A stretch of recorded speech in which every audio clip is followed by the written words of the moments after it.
मी आली आहे गिरणीमध्ये. आमचं तांदूळ आणि भात करायचे होते, तर आईसोबत मी पण आली. आता ही गिरण आमचीच आहे. झाले साधारण 24-25 वर्ष झाली असतील आमची गिरण.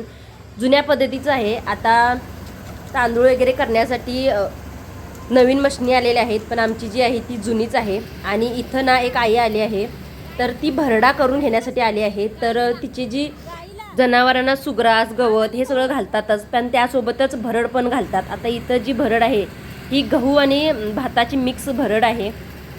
हे एकत्र दळून घेतात. याला असं म्हणजे जाडसर दळून घेतात, त्यामुळे याला भरड असं म्हणतात. गाय किंवा म्हैस वासरू देते त्यावेळेला आवर्जून घालतात, कारण ते विकनेस आलेला असतो त्यामुळे. आणि गूळ पण घालतात. गुळामध्ये कॅल्शियम असते आणि वासरू दिल्यानंतर गायसुद्धा अशक्त झालेली असते, त्यामुळे हे सगळं घालतात. तुम्हाला माहीत आहे का?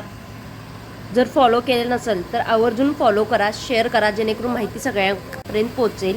आणि कसा वाटला माझा आजचा ब्लॉग मला नक्की कमेंटमध्ये कळवा. भेटू पुढच्या ब्लॉगमध्ये. तोपर्यंत बाय.